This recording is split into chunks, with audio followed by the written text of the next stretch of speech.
and interact with you. And I must admit that this is my first interaction over such a vast interactive network, and I would be more than pleased to address your queries, whatever we have after this brief discussion. In fact, I hope all of you must be aware of various applications of ICT. Those are being used in various domains, starting from finance, healthcare, entertainment, and maybe lots of other domains. Education has also reaped lots of benefits of ICT, and as a result, the reach, the access, and the efficiency and the outcome of education has tremendously increased. To the best of my understanding, I think before we start talking about the ICT's applications towards managing the national skills qualification framework and community colleges, I would just like to very briefly talk about the key factors or the key points. Those are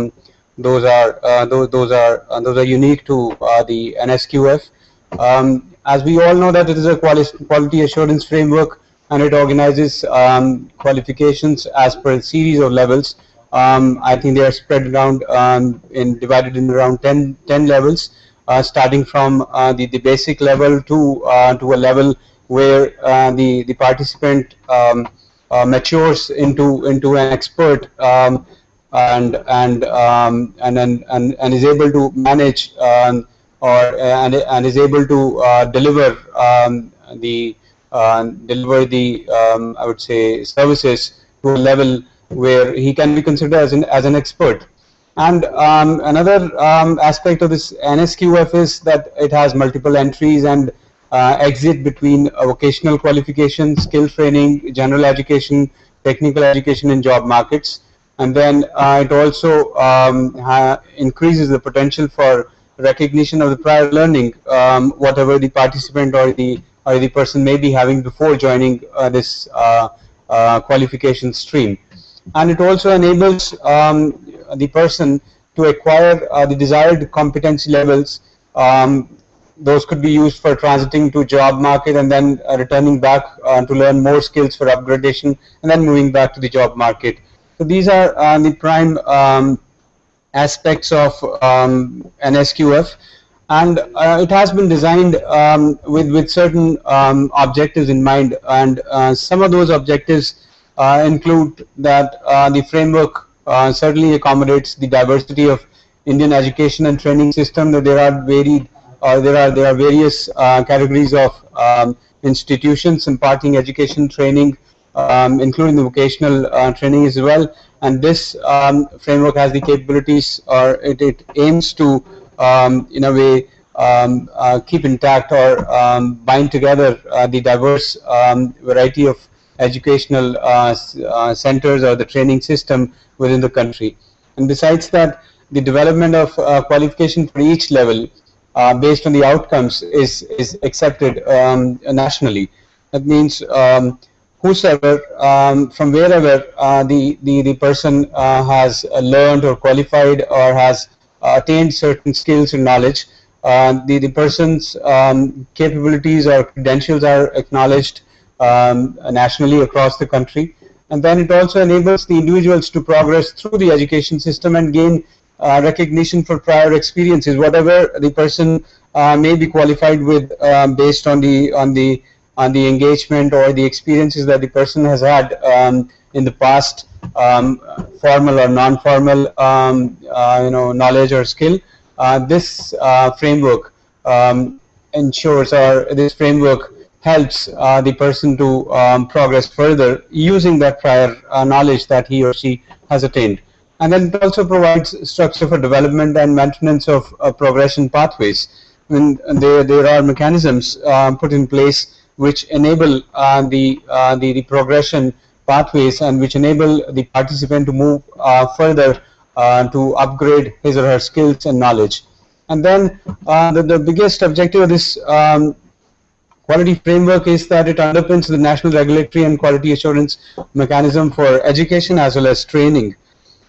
Considering these all factors, it certainly reflects that it is a huge setup which has lots of stakeholders and has lots of various dimensions. And the need for putting together this NSQF has been that there has been a lack of outcome-based approach, which was linked with the job roles. So this framework provides the linkages or connectivities of the outcomes with the corresponding job roles, primarily because the framework is divided into 10 levels, and the person who is skilled or knowledgeable certainly fits into one of those levels, and whatever the certification or the credentials that the person has would certainly map him or her at the appropriate level, which would help him to further gain employment or run a micro or tiny enterprise, depending upon his or her needs. And then there was a rather need for transparency in the progression pathways, and this framework certainly provides all that, so that the participants, they are very clear about what they are heading towards, and what is their intellectual level with regard to that particular training or learning. And then as far as certificate, diplomas or degrees are concerned, there was lack of it has been observed that there is lack of uniformity, and this framework tries to address this aspect as well, and also provides a structure for development and maintenance of progression pathways, which the person would move through during the course of learning or skills development. And then there have been certain negative perceptions associated with vocational education, and this framework certainly links the vocational education with formal education system, education and training system, whereby removing the misconceptions or negative perceptions, those have been so far associated with certain types of vocational education. And then it also has been felt that there was a great need for recognition of prior learning that a person has, and this framework again addresses this need as well. And finally, the alignment of Indian qualifications with international qualifications. This framework addresses the need or the requirement of alignment of Indian qualifications with the counterparts in other countries. And I'm told that the pilot of NSQF is running in some of the northern states in India, and it's been quite a while that the pilot has been running, and there are some success stories as well as far as NSQF is concerned.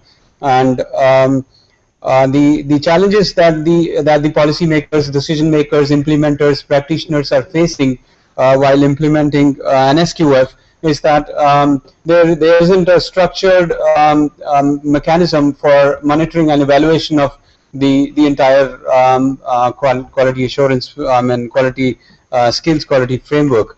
And the practitioners have time and again highlighted the challenges that they are facing in terms of gathering information, in terms of presenting information, in terms of addressing the needs of the officers at a higher level who need the data and information for making for fine tuning the schemes and for improvising the schemes. And that is the fact that is where we have observed that ICT can play an important role in plugging these gaps or in addressing these challenges. And as a result, we were having a discussion with Professor J.S. Saini of the Chandigarh Center, and he mentioned that those are the practical challenges that they are facing, and they are looking up to ICT or information and communication technologies to address these challenges. And Quite like NSQF, we also have certain community college schemes wherein polytechnics have been used, or polytechnics along with ITIs, NGOs, or vocational skill knowledge providers are being used as community colleges, and short-term and open learning, short-term training in open learning mode is being provided, and the participants are being provided basic skills, entrepreneurial knowledge for micro and tiny enterprises, and these trainings are expected to attract beneficiaries from all sections of the society, and is working towards, and this scheme is working towards the countrywide network of non-formal skill development. And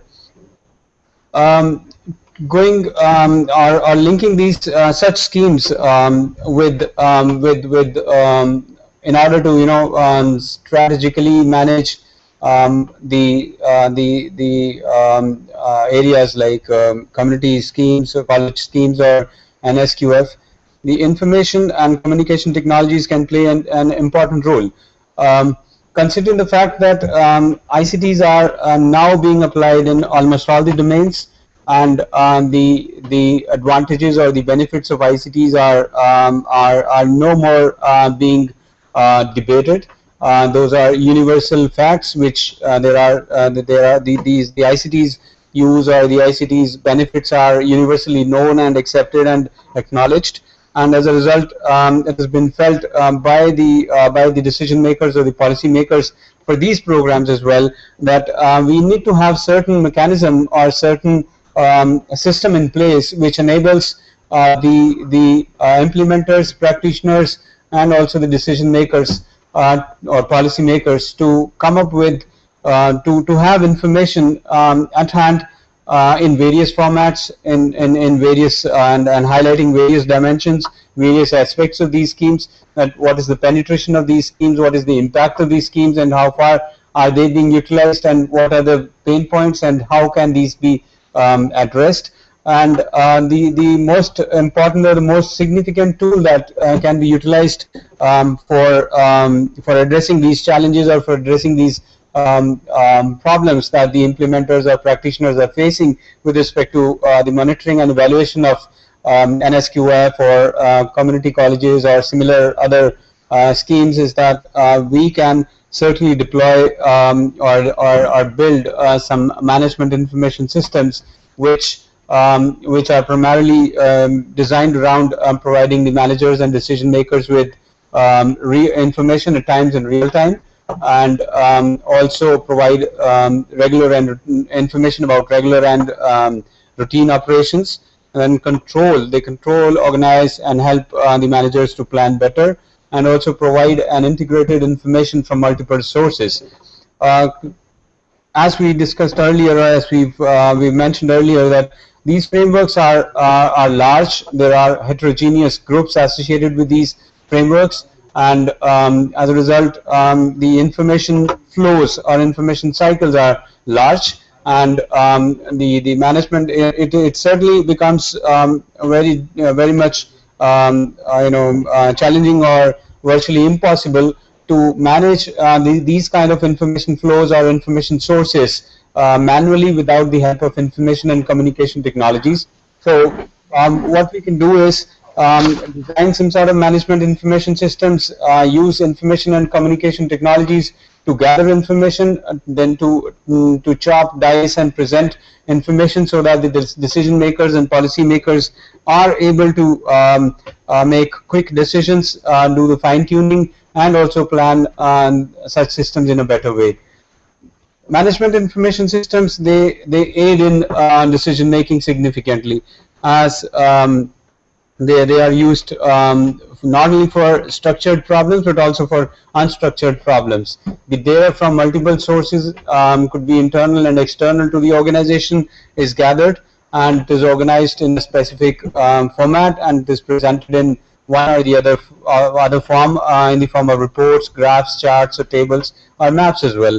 And then they also help in running simulations or running through what if scenarios or capabilities, and help the decision makers to foresee the impact or foresee the effect of these schemes based on the data, and they also support multiple decision approaches and enable the decision makers to have statistical analysis.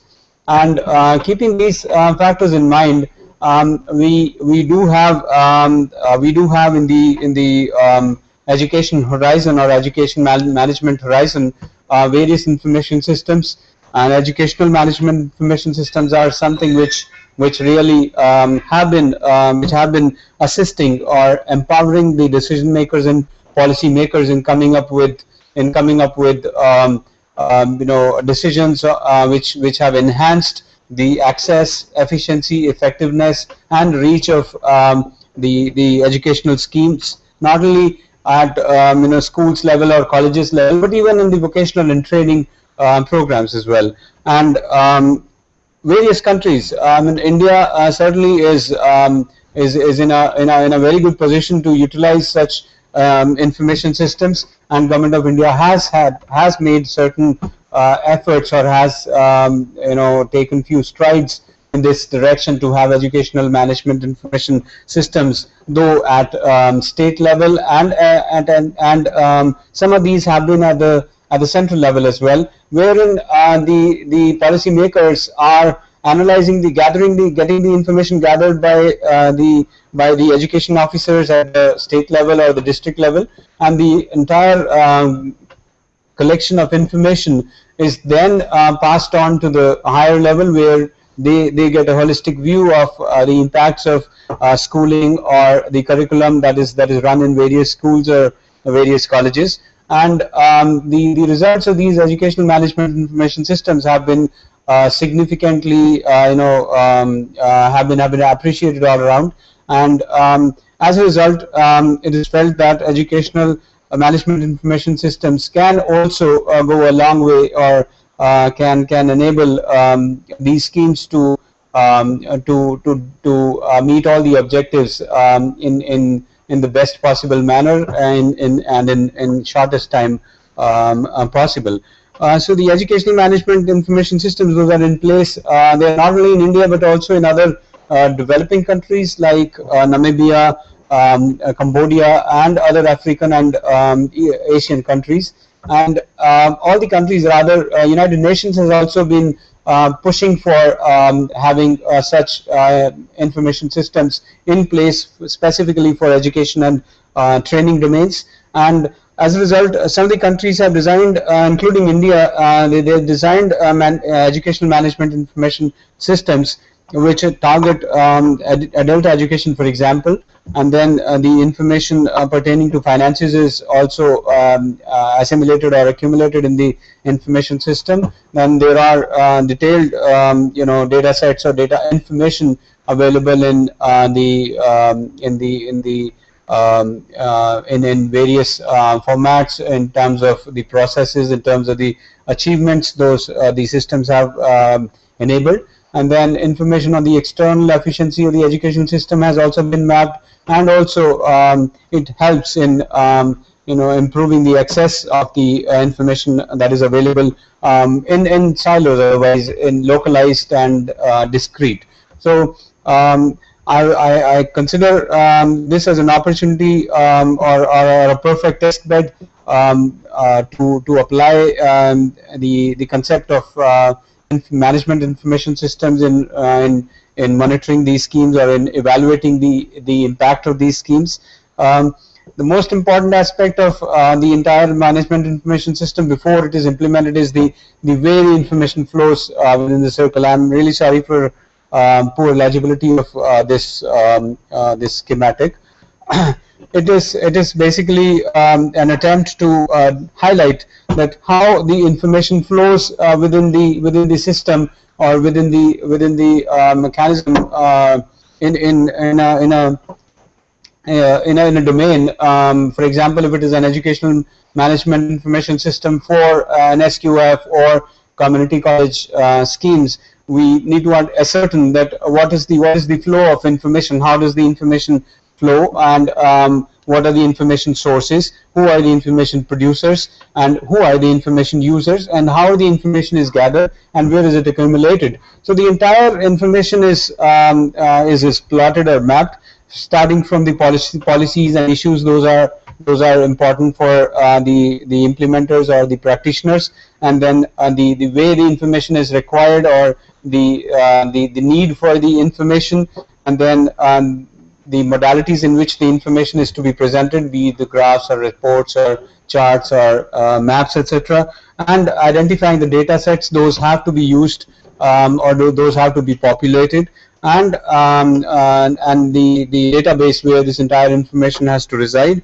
of course, with certain indicators on the sources of this information, the way it is collected, and the way it is processed, and then post-processing the presentation comes up, and finally the utilization. So this entire cycle is to be identified, that how and from where the information, what information do we need, where can we get, or who are these information producers, who are the information users. So plugging the gap between the information producers and the information users is what we have to conceive. And once it is conceived, then the information system could be designed. And specifically for educational management information system, the critical success factors would be that that there's unflinching support from the management in terms of designing the system and implementing the system.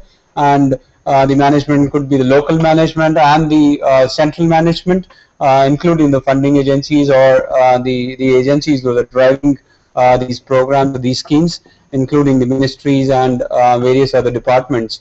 And then as we just talked about the information flow, there has to be a very clear understanding about the entire information cycle as it runs through runs in the system, so that we could understand the data points. We could put the sensors on, or the information gathering mechanisms on, to gather the information and understand the needs of the information users, so that the information is produced by the system in the way that will be most relevant and useful for the users and for the decision makers. And then there has to be an integrity of database elements, that if there are discrete or different data sets or databases, all the elements within the database have to be integrated. They have to talk to each other. They're to merge well seamlessly with each other.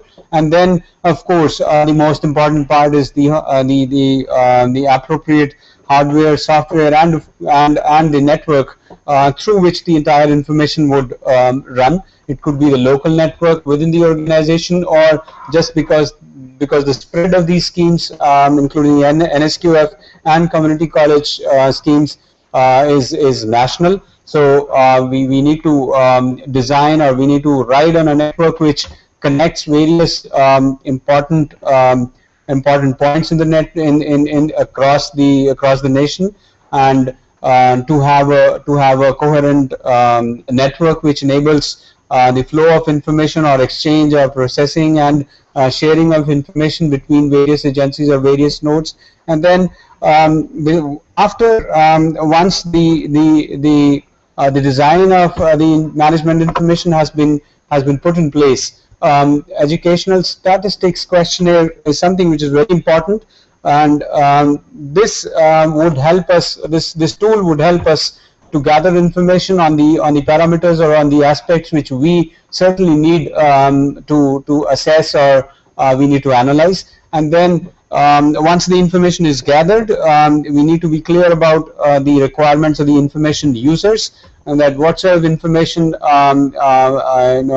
representation or information presentation modalities would be most relevant and most useful for the users of or for the decision makers for whom this system is being developed. And then, of course, there has to be a continuous evaluation of the system by the users, that if it is meeting the requirements of the users, or if it is falling short, and which aspect is it falling short, how those aspects are to be propped up. And then finally, if at all everything is okay, another dimension that the management information system can have is the plugging of the GIS tools with it. For example, I am aware of certain management information systems which are integrated with geographical information systems and tools, which enable the mapping of various schools with the help of a digital map, and the policymakers can go down to the level of each school without knowing the address of the school, just by knowing the city and the locality in which the school is situated. They can, through the map, zoom down to that school and in real time know that what is the attendance in that school, which classes are being run on that particular day, and what is the attendance, or what is the order of attendance of the faculty in that school. So GIS can certainly add another dimension in the entire management information system. And quite like any other domain, implementation of educational management information systems, or for that matter any management information, doesn't come without its load of challenges. The challenges would certainly show up from the perspective of the fact that the biggest challenge would be the difficulties in collecting data. In case the entire system or the entire ecosystem of the schemes those are running is not together, there may be certain problems in terms of collecting the data, which will then populate the management information system. So the quality of data and the quantity of data both are really important for having a good management information system. So there has to be a structured mechanism to collect data, to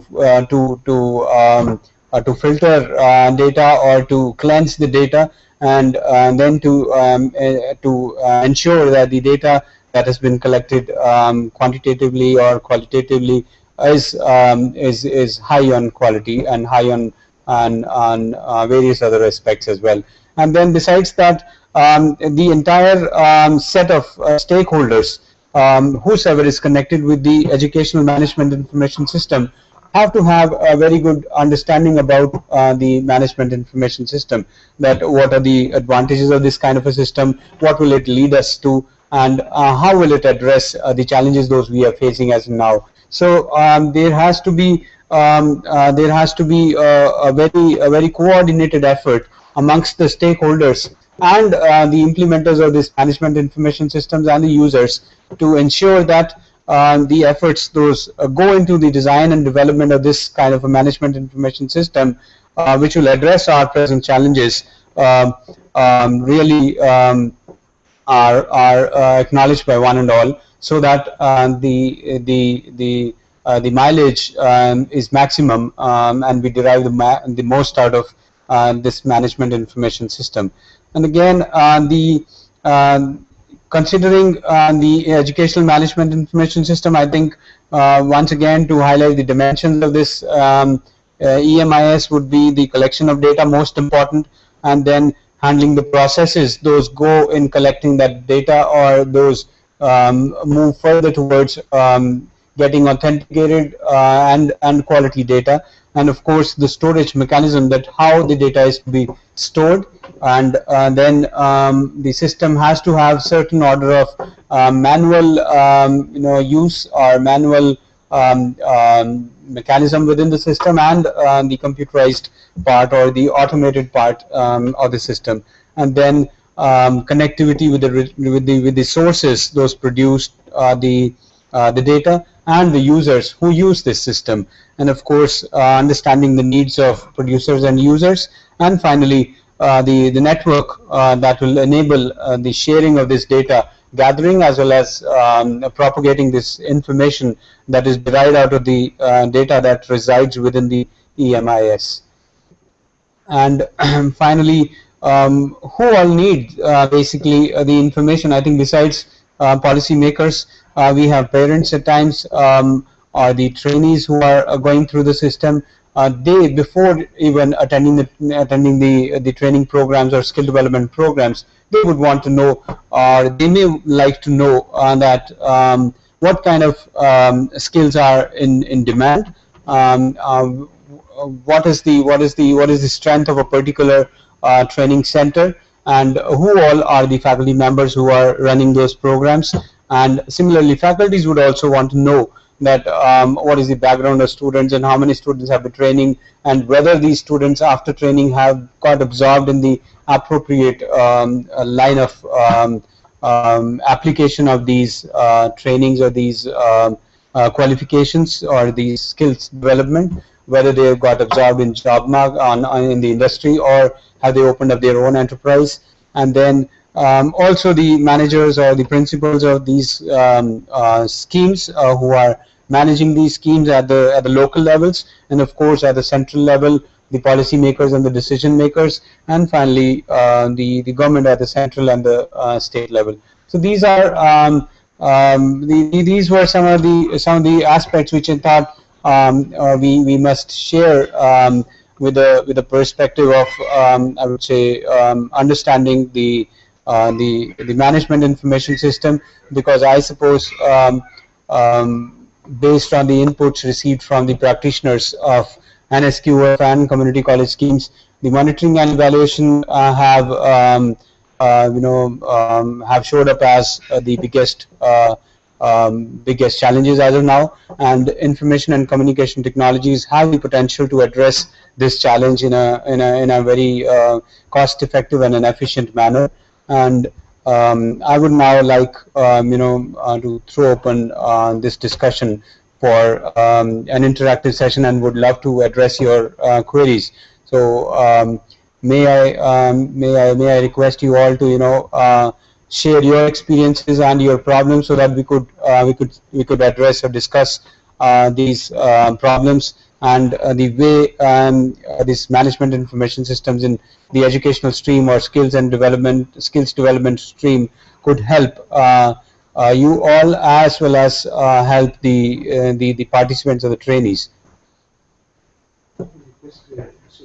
Yes, sir. Kindly sit here. Right, sir. I will just try to see. Yes. Sure, sir.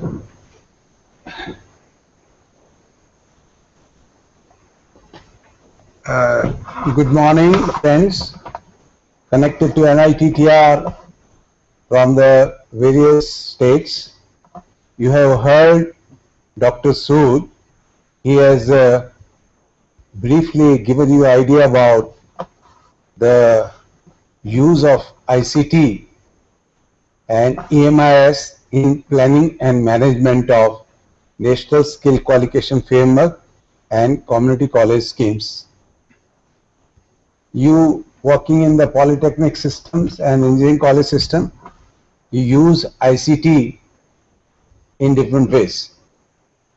I know that in Uttarakhand, they are using EMIS with GIS, what Mr. Sood has talked, for collecting lot of information from the various polytechnics regarding attendance, regarding presence of faculty, coverage of courses, results of students, and all this information is being utilized for sending it to the various stakeholders as mentioned by Mr. Sood.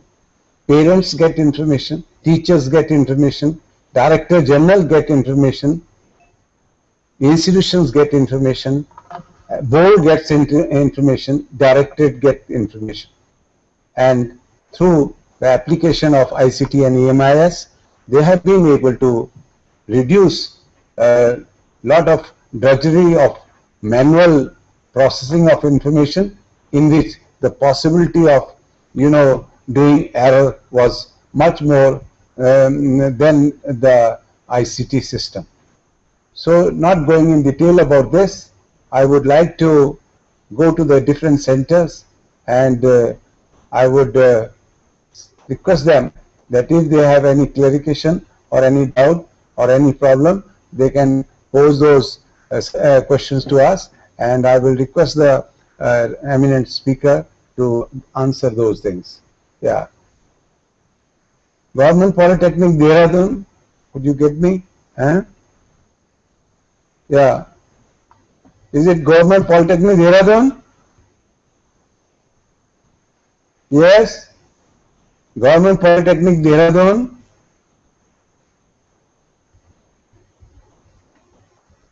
Yes, please. Are you from Government Polytechnic Dehradun? Hello. Government Polytechnic Dehradun. Yes, sir. Government Polytechnic Dehradun. Good morning to you. Good morning, sir. So, have you heard about the lecture of Dr. Sood? Yes, sir. So, do you have any question? You can speak in Hindi. You can speak in English. Whatever you feel like. No question, sir. No question. How you are using ICT and EMS in your polytechnic system in Uttarakhand? Can you tell us something? Are you using ICT? हाँ जी sir. हाँ जी sir. Use कर रहे हैं? हाँ जी sir, कर रहे हैं. कैसे कर रहे हैं बताइए? उत्तराखंड में सर अभी ये लगभग 14 पॉलिटेक्निक में सर ई-लर्निंग सेंटर बने हैं सर. अच्छा, उसमें क्या होता है? उसमें सर ये होता है कि सबको ये हमारा ये देहरादून पॉलिटेक्निक है सर, उसमें ब्रॉडकास्ट होता है सर यहाँ से. बाकी हमारे सारे मतलब ये ट्रांसमीटर सेक्शन है सर, बाकी और सब और जगह रिसीवर है सर.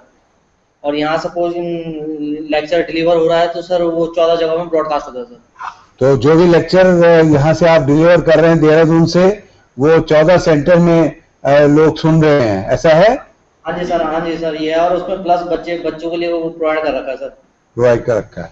दूसरा, आपने जैसे मैंने आपको बताया कि आपके उत्तराखंड में जब आप अटेंडेंस के लिए ये इसके लिए भी कोई सिस्टम वगैरह बनाया हुआ है कि मोबाइल अटेंडेंस कर रखा है सर. है जी? Mobile attendance sir, mobile attendance. वो कैसे हो रहा है बताइएगा थोड़ा सा.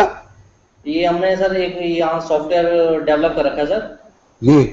तो सर उसमें एक पर्टिकुलर नंबर पे कॉल करना है जी, और उसमें लिस्ट ऑफ एब्सेंटी भेजनी है सर. अच्छा, कोर्स कवरेज भी बताना है. Suppose sir roll number 1 to 4 absent है तो 1 to 4 को एब्सेंट करके भेज दिया सर. बाकी और के परसेंट आ जाएगी सर. अच्छा, ओके. सो टीचर्स को भेजना है? टीचर्स भेजते हैं? हाँ सर, ये पर्टिकुलर जो इंडिविजुअल लेक्चर लेते हैं वो भेजते हैं सर. भेजते हैं. तो फिर एक पॉलिटेक्निक का भी कंसोलिडेट हो जाता है कि एक दिन में कितने बच्चे अटेंड किए हैं, कितने बच्चे नहीं आए हैं. हाँ जी सर, वो लास्ट में कैलकुलेट करके बता देता कि आज का जो अटेंडेंस रिजल्ट है, अटेंडेंस परसेंटेज है, इतना है. अच्छा. और क्या पर्टिकुलर बच्चे को भी मैसेज चला जाता है सर, बच्चे का जो मोबाइल नंबर रजिस्टर हो रखा है कि आपका आज के लेक्चर में नहीं थे या आज तक का टोटल इतना अटेंडेंस हो रहा है. अगर मान लिया कोर्स कवर नहीं होता है तो क्या उसकी भी इंफॉर्मेशन कहीं जाती है? हाँ जी सर, ये लास्ट में बोर्ड की तरफ से आ जाता है सर कि इतने टाइम में एग्जाम होने वाले हैं तो अपना कोर्स कवर करिए सर. तो आप टीचर इंफॉर्मेशन भेजते हैं कि उसका कोर्स कवर हो गया कि नहीं हो गया? सर ये कोर्स कवर तो करते हैं सर. नहीं, इंफॉर्मेशन नहीं भेजते सर. ये तो वो बच्चे को बता देते सर कि मतलब ये न्यूज़पेपर निकल जाता है सर. ओके. क्या बच्चों की एब्सेंस के बारे में जो है आप उनके पेरेंट्स को भेजते हैं, उनकी काउंसलिंग करते हैं क्या? सर ये वही बता रहा हूँ सर, उसमें दोनों नंबर रजिस्टर होते हैं, पेरेंट्स का रजिस्टर प्लस स्टूडेंट का रजिस्टर, वो मोबाइल नंबर रजिस्टर होता है सर, उसमें चले जाता है सर. तो ऐसा जो अभी डॉक्टर सूद ने बताया, आपने सुना? डॉक्टर सूद ने जो इतना अच्छा बताया आपने सुना? हाँ जी सर. उससे क्या लगता है कि जैसे अभी आप अपने यहाँ कम्युनिटी कॉलेज स्कीम को इम्प्लीमेंट करने जा रहे हैं, हाँ जी सर, उसमें ये जो है आईसीटी का क्या यूज कर सकेंगे या ईएमआईएस का क्या यूज कर सकेंगे? ये बताएंगे? बताएंगे? नहीं sir, thank you sir. Okay, thank you very much. दूसरा कोई और पॉलिटेक्निक बताइए. नोएडा का देखिए. हाँ, काला धोंगी क्या है? काला धोंगी. अच्छा. Hello. Hello. Good morning. Good morning. आप कहाँ से बोल रहे हैं? I am Jagdish Chand Pandey from government polytechnic Kaladhungi sir. Okay, Mr. Pandey, good morning to you and your colleagues. Have you heard Dr. Sood talking on ICT and EMIS in planning and management of NSQF and community college scheme? Have you heard Dr. Sood what he has talked about? Sir, can you repeat the question, sir? Have you heard the lecture of Dr. Sood? Sir, it's a fruitful session, sir. Beautiful session. Yes, sir. What information you have got from his lecture which you feel will be useful to you in planning either NSQF or community college? Sir, basically they emphasized on the use of the technology, actually, how the technology has extended the community college, the role of the community college. The merge of the community concept and the technology has make a very vast changes in the life of many people. For example. Okay, good. It's a good. Congratulations, you have correctly identified that. Okay, yeah. Please speak out. Speak. Yeah, but sir, they have emphasized on the different challenges, like how to work on that challenges, and what are the role of the technology, and how they play the part in the imparting the community college education. Okay. In the different manner. Okay, good. You have correctly identified that if you want to meet the requirement of training large number of population at different locations, you cannot do without the use of technology, specifically ICT. That's very right. But tell me, do you have any scheme of NSQF for community college for your polytechnic? Sir, it's for the first time, sir. Okay. Yes, sir. We are implementing it for the first time from this July, sir. Okay. So we are at the learning phase, actually. We have no experience still. We are all new. Okay. Principal, sir. Yes, sir. Yes, sir. Are you using ICT in any way in your polytechnic? Are you using ICT or EMIS in any way in planning and management of your activities in the polytechnic? Sir, actually, sir, in imparting the education within the polytechnic, among the students of the polytechnic, yes, we are using this technology, sir. Okay. Not on the large extent, but on the little extent. Actually, our polytechnic is new, so we are still coming in the terms of that what you called, sir, ICT. Yes, sir. It will take time, sir, to implement on that scale which you are demanding, sir. Okay, thank you very much. We will go for that. Okay, thank you. Go for another polytechnic. Yes. Thank you. Okay, sir. Thank you, sir. Very thank you, sir. Thanks for. कौन सी है अभी ये?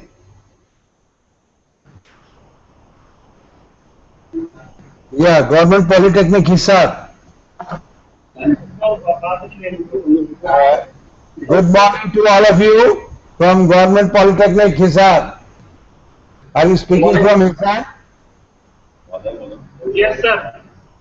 Good morning to you. Thank you, sir. Have you heard the lecture of Dr. Sood? Yes, sir. So what you have understood? Sir, as a community college, we have got a different strata of the students from work areas also, and of course ICT can be used for communication with them, time to time, sending them information regarding their examinations and all that study material. We can use ICT for communication with the students and also with industry. So are you using ICT in your polytechnic for some purpose? Because yours is a very old polytechnic. Yeah, of course, ours is a very old polytechnic. Of course, it is a classroom teaching based. It's mostly on classroom teaching based because it's a direct contact in the classroom. So whenever, of course, ICT is but basically for the persons who are from far-flung areas. Very nice. So it means as regards the use of ICT in classroom instruction is there, but do you use ICT or EMIS for planning the activities of the Department or the institution? We are using it. We are using it through EduSet. For what purpose you are using EMIS or ICT in planning the activities of the department or the institution, academic as well as others? It's in the, you can say, starting stage. Of course, in the classroom teaching, we are using whatever lectures they are being delivered through the EduSet. It's at this stage also. At this stage only in the college. My humble submission on behalf of Mr. Dr. Sood is that you are all engineers. It is the responsibility of you engineers, teachers, is to manage whatever you are doing efficiently, effectively, and with quality in less time. Okay. Is it so? Thank you. Okay. Thank you. If you have to manage this, technology can help you in doing that. Okay, sir. Thank you. Thank you so much. You have to see, each one of you have to see that whatever work you are doing, whether you are managing a classroom, whether you are managing a department, whether you are managing an institution, or you are managing an institution or a state technical education or national technical education, everywhere you have to think, how can I replace the things which you are doing from manually with the use of the technology. And ICT and EMIS are the big tools which you can utilize for saving a lot of time, energy, and increasing the speed of the work which you are doing. Okay? Okay, Please. thank you. Okay, thank you very much. Next person. Anji?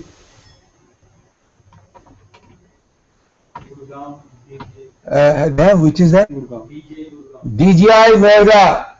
Gurgaon, sorry. DGI Gurgaon. Good morning to you.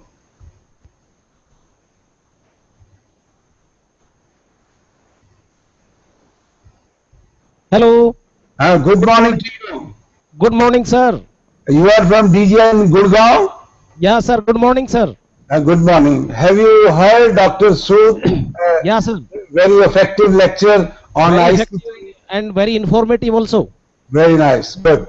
So what are the ICT and EMIS you are using in your institution? Yeah, sir. We are from Dronachari College, which providing very technical education in North India and very eminent college in the field of technical education. Yes. We are affiliated to AICT and following UGC norms. And we are accredited NBA, NEC also, and ISO standards also. Very nice. We're good. And my question just I am raising a question on educational management. My question is, we are teaching outdated curriculum to the students. Yes. And how can we make more relevant our curriculum in changing needs of the society at the present scenario? If you remember, when I talked about curriculum development for technical and vocational education, benchmarking with industry, I talked to you. Is Yeah. it so? You remember I told you that curriculum has got three major things. One is formal, non-formal, and informal. Yeah. Formal, I said, it includes mainly hard core things which you are teaching to the students for making him professional. Yeah. Non-formal component of education in the curriculum is mainly dealing with soft skills and the general skills which help students to have professionalism Yeah. as an engineer or a technician. And the third component, informal education, I said, this is the responsibility of the students as well as the teacher leaders. Yeah. Informal, I said, is the responsibility of the teacher and students to see what are the things changing, how the things are changing, what is required to be taught to the students so that it can enhance their employability in the present time. So don't bother much about what is there in formal and non-formal given in the curriculum given by the society. Teach it to the students. But if you strongly feel that there are certain things which have to be taught to the students, you take from the outside world, try to talk to the management or otherwise convince the students and give it to them so that they are current in the profession and they can be employable. Thereby, the curriculum which you will be introducing or implementing in the institution will be relevant, up to date, dynamic, and as per the need of the world of work. Is it all right? Have you understood? Have you understood? So don't bother about what is there, what is not changing, what is being given. In addition to that, if you feel certain things are to be given, you should try to incorporate that. As I mentioned earlier, Professor Sood, Dr. Sood has very rightly pointed out the future you cannot manage without the use of ICT and EMIS. If you have to be competitive, if you have to be ahead than others, you should start thinking what is available in ICT and EMIS and how it is being done by or implemented by the world-class institutions, and you should try to implement in the schemes which you are implementing in your institution. Any question from Professor Sood, Dr. Sood? Yes? DGI Gurgaon? Yes? Thank you, sir. No question. Okay, Very informative lecture given by Professor Sood, and thanks again. Okay, thank you. और बनाइए जरा, DGI Noida नहीं है? Connected नहीं है? 4 centres, 4 ही है? Okay. Thank you very much to all of you for patiently listening about this, about the lecture by Dr. Arun Sood, who has very clearly brought out the need of the use of ICT and EMIS.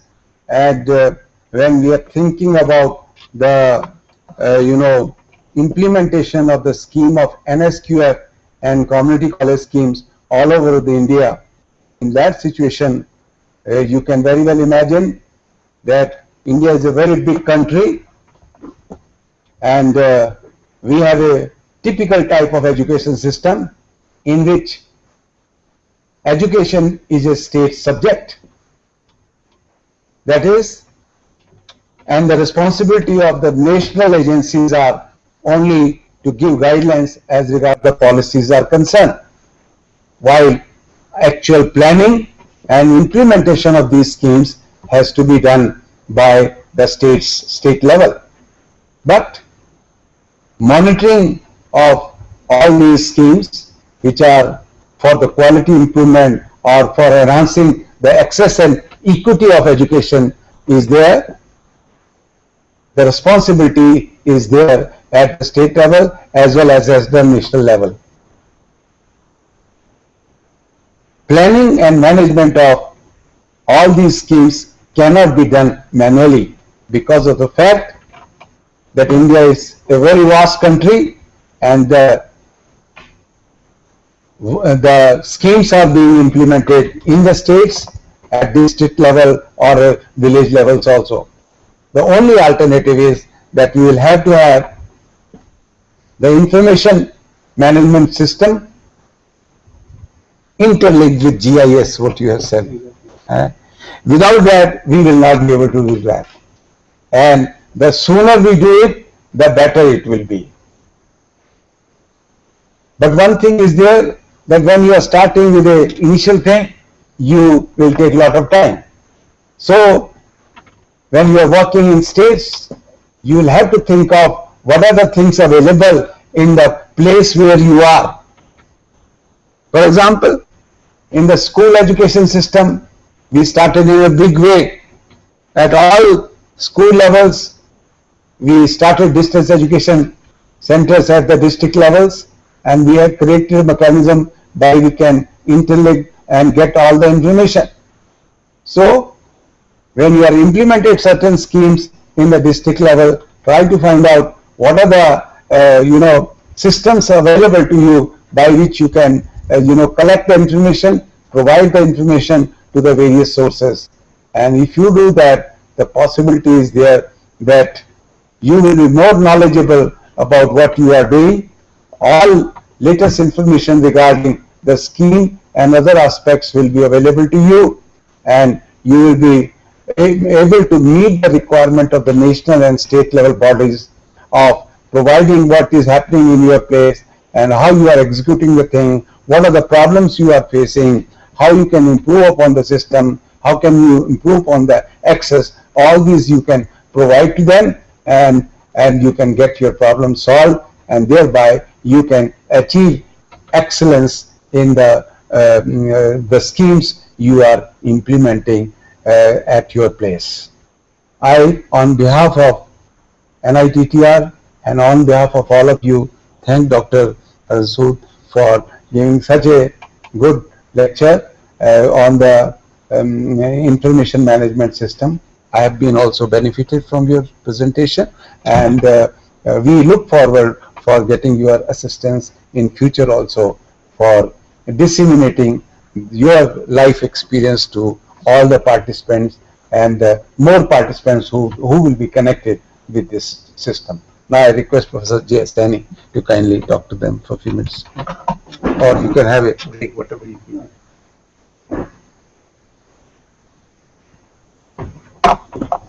Yes, ladies and gentlemen, so it's time to conclude the first session. So in case you have any queries pertaining to first session, you can. Okay. I suppose the question answer session is already over.